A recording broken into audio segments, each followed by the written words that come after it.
এতটা বিবেকহীন জাতি এতটা নির্লজ্জ কিভাবে হয় বিষয়টা বুঝতেই পারতেছি না। এই যে মানুষ এতটা নির্লজ্জ হইল, এই যে এমন একটা নারীকে এভাবে উলঙ্গ অবস্থায় এমন ভিডিও ধারণ, এমন বিষয়টা, এটা কোন দেশ? এটা কেমন দেশ?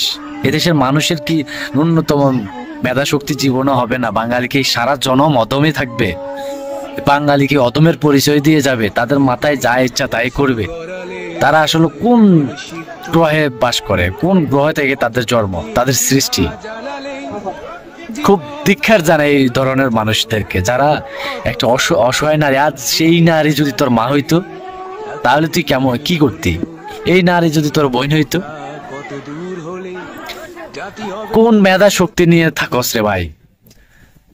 তো করে যদি কোটি কোটি কোটি কোটি করে তাহলেও দুঃখ, মানে তারপরও একটু দুঃখ থাকবো যে আরো করা দরকার ছিল, কারণ তোরা এতটাই বাটপার, এতটা ফাসন্ড।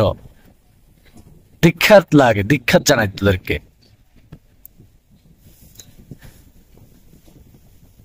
ওহ, মস্তিষ্কহীন একটা বাংলাদেশ। দেশের মানুষ দেখছো, দৃশ্যটা দেখছো, দেশের মানুষের কন্ডিশনটা দেখছো।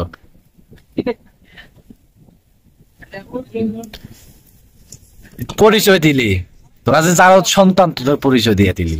ঠিক আছে, ভালো থাকিস।